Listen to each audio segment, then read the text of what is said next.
A black screen on an HP ProBook doesn't always mean a failed laptop.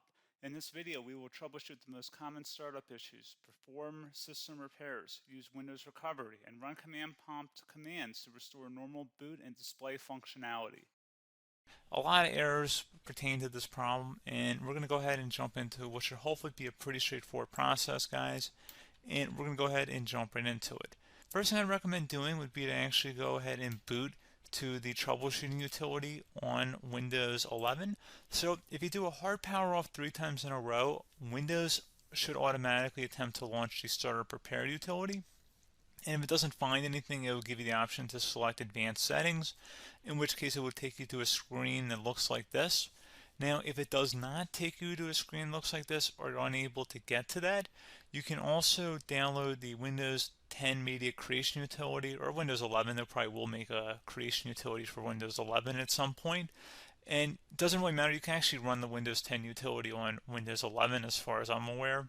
And you should be able to run the troubleshooting utilities built in within it. So you just would go ahead and download it to an ISO file and then burn it to a DVD or USB. It'd have to be about 4 gigabytes or more. It couldn't be a small USB flash drive, and it couldn't be a CD. It'd have to be a DVD. And then you boot your computer from it. So depending on the computer manufacturer, you'd have to tap a different key on your keyboard in order to launch that menu, in order to select what boot drive you want to go off of. So it could be anything between the escape key, F2, F8, F12, for example, and those are the function keys on the top of your keyboard. So you may have to just do a little bit of trial and error. Shouldn't take you more than a couple minutes. Googling it would probably be best before you even begin. But anyway, we're ready to go ahead and jump right into it. So we're on the choose an option page. So these will look very similar whether you're booting from it directly within Windows itself, or if you're plugged in a USB flash drive with the media creation utility installed and you selected the recovery option. So when you are setting up your Windows 11 installation or Windows 10, depending on the drive you're using, there should be an option to repair your computer in the bottom left corner of the dialog window, one of the first screens that comes up. You go ahead and select that, and then it would take you to a troubleshooting screen like you see here. And you want to go ahead and select troubleshoot, reset your PC, or see advanced options. And then there are going to be a whole bunch of options in here that we're going to explore in today's video. The first one, we're going to actually go underneath advanced options and then select startup repair, fix problems that keep Windows from loading. So go ahead and select that first.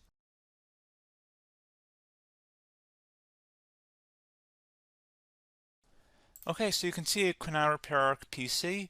That was our first option we could try.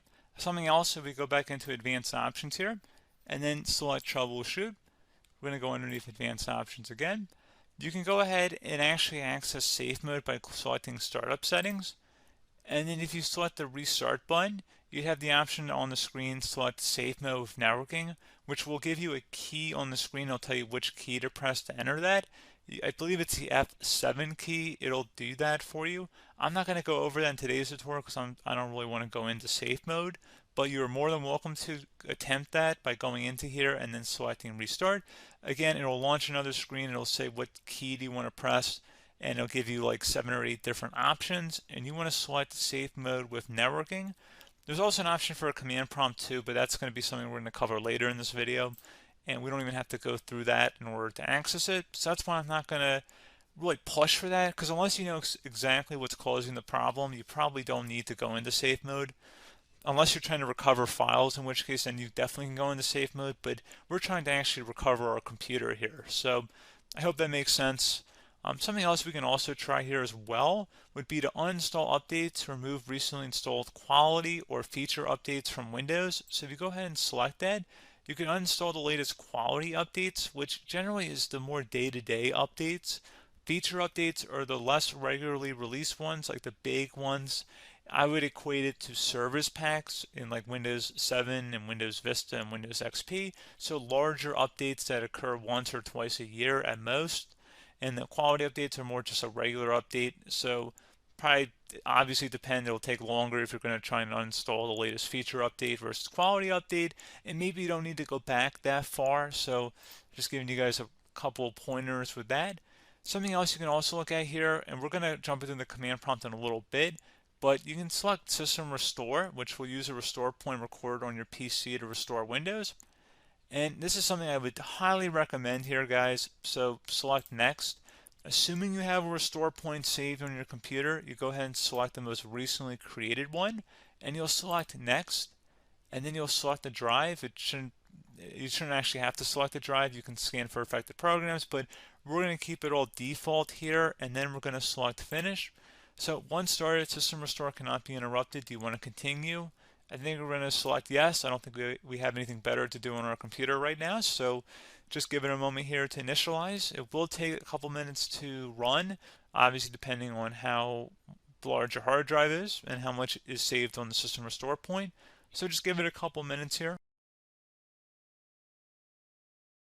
Okay, so you can see the system has been restored successfully. We're going to go over a couple different methods in addition to that if that did not work. So I'm just going to pause the video and we're going to start back on the recovery screen that we started with. Okay, so a couple other things we can try here too. If you go back into Troubleshoot, you can select Reset Your PC, let you choose to keep or remove your personal files and then reinstalls Windows. You can select to keep my files, which will remove apps and settings but keeps your personal files. You can also select Remove Everything, which will remove all of your personal files, apps, and settings. So this is more of a factory reset, the second option here. First option, it should not delete all of your personal files. However, it will pretty much clear most of your programs, and keep in mind, there's no guarantee that your information, number one, is even still available and easily recoverable on your computer to the point that you actually would be able to recover anything. And the second point is that there's always a chance that it won't actually recover and it will just do a factory reset anyway. So there's no guarantee that actually would keep your files anyway. So I would recommend trying to get a recovery tool and backing that up first before selecting it anyway. But again, those are a couple different options. And then something else you can try here if you go back to the Choose an Option. Another option, if you go underneath Choose an Option and select Troubleshoot, Advanced Options, and now select where it says Command Prompt. Okay, so the first thing we should do is type our main hard drive here. In most cases, it should be the C drive. So you just do a C colon and then hit enter on your keyboard. So once you're underneath the C drive, we're going to type in dir and then hit enter on your keyboard. It should have program files, users, and Windows all in there. That's how you know you're in the right directory.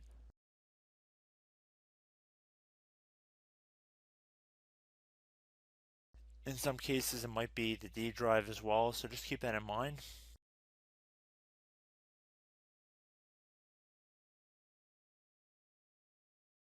Next thing we're going to do is type in cd space / Windows / system 32 / config, and then you're going to hit enter on your keyboard.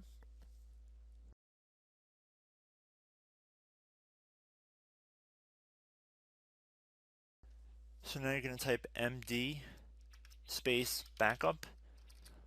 If you've seen other tutorials, it might also say to put down md backup. That's because the backup name is pretty common when you want to back something up. So you can name this whatever you want, doesn't have to be backup. So if you've already made a backup folder in the past, you could do backup 1, for example. So once you're done setting the name you want the backup to be called, hit enter on your keyboard again.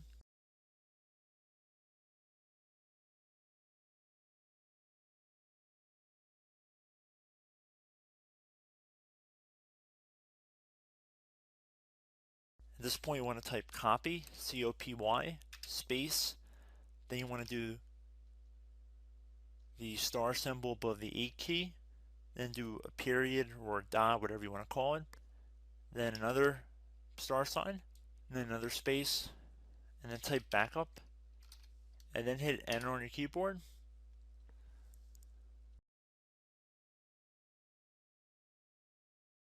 Now you want to type cd reg back, REG BACK, and then hit enter on your keyboard. So now that we are under the reg back, so now you want to type dir again and then hit enter.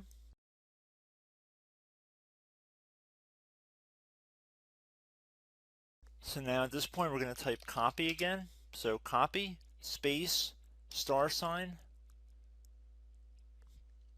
dot, another star sign, space, and then 2 dots. So we're going to type copy, space, star sign, dot, sign, star sign, dot, dot, and then hit enter on your keyboard again. So for overwrite, you want to overwrite all. So type A on your keyboard, so capital A, and then hit enter on your keyboard.